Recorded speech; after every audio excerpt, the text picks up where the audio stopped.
Hi, welcome to Mother-in-Law Stories official channel. We hope you will have fun with us. It was a long time ago. I had just finished renovating my first, albeit one room, but my own apartment, and was enjoying, as it seemed to me at the time, complete comfort. The feeling of satisfaction from creating my own cozy space was incomparable. However, one thing bothered me. I was working hard both at work and during the renovation, and I just wanted to rest. I felt mentally and physically exhausted from juggling so many responsibilities at the same time, and I wanted to relax at least a little. My wife Daisy was away for a week visiting her sister, and I warmed my bed alone at night. It was strangely empty without her presence, and although I appreciated the opportunity to be alone, the silence of the apartment was beginning to bore me. I was spending the evening in front of the TV trying to relax. When the phone rang, I picked it up and heard the cheerful, visibly tipsy voice of my mother-in-law Audrey. After asking how things were going and what I was doing, she said she wanted to come over and look at the renovated apartment. She mentioned that she was visiting a friend nearby.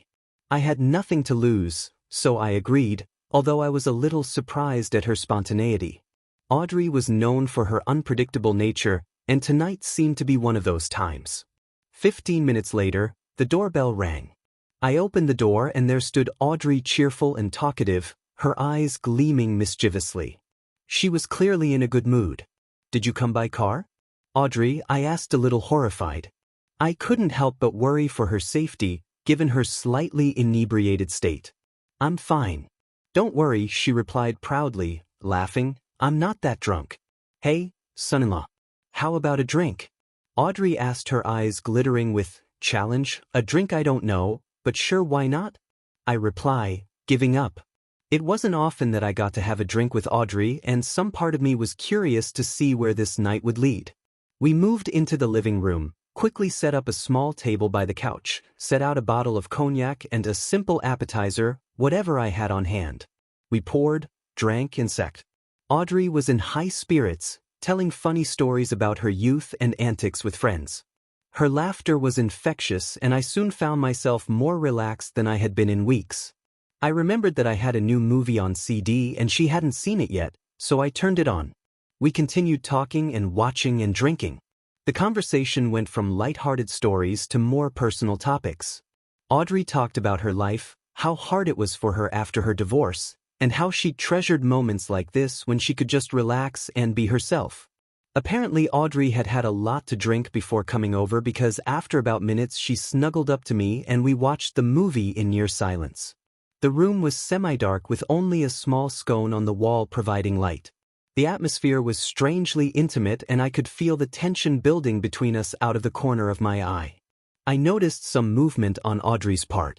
I turned my head and saw that she was looking at me, the look of a hungry lion's. Her gaze was intense and it caught me off guard. I felt embarrassed and confused with difficulty. I averted my gaze and began to think feverishly. My moral sense told me to ignore her, but part of me was tempted by the possibility. There was an undeniable attraction to it, something forbidden and exciting at the same time. Embarrassed, I mumble, "I'm going out on the balcony for a smoke," as I smoked. I couldn't help but think of Audrey's short but sturdy figure. She was an attractive woman, charismatic, and despite the fact that she had been divorced for 7 years, she had definitely retained her charm. I thought about how she carried herself with confidence, how her laughter filled the room, and how she always managed to draw people to her. As I was immersed in these thoughts, Audrey also came out onto the balcony and quietly asked son-in-law, "Can I have a smoke too?" She lit up and we stood leaning against the railing, smoking through the open window. Her shoulder was pressed against mine and I had no way to move away. The window was too narrow. The closeness made my heart pound and I felt the heat from her body. Then she asked, "Do you find me attractive, Lucas?" Her voice was soft, almost vulnerable, and it pierced me. I was shocked. I instinctively looked at her, and that was it. My sense of morality crumbled. The look in her eyes was defiant, almost pleading, and I couldn't resist it. I dropped the cigarette and turned toward her.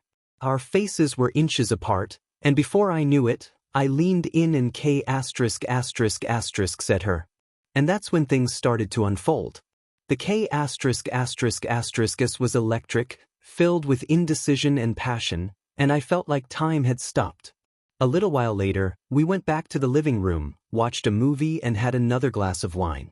The tension between us had subsided. There was now an unspoken understanding between us. Then Audrey asked, "Why don't we meet again, Lucas?" But next time at my place, there was a challenge in her eyes and I agreed without hesitation, my heart pounding with excitement and fear. We quickly arranged our next meeting and an air of secrecy hung in the air for about 6 months. I went to Audrey's house.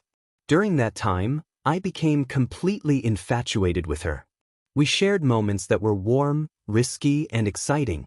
It was like we lived in a bubble separated from the rest of the world. We both knew it couldn't last forever. But we were addicted to the thrill. Then my wife Daisy got pregnant and Audrey and I decided to stop seeing each other. We didn't want to break up the family. It was a difficult decision, but we both knew it was the right one. Our story ended as abruptly as it began, leaving behind a mixture of bittersweet memories and unspoken words, no matter what. We both realized that family came first, and we needed to let go of what had bound us together.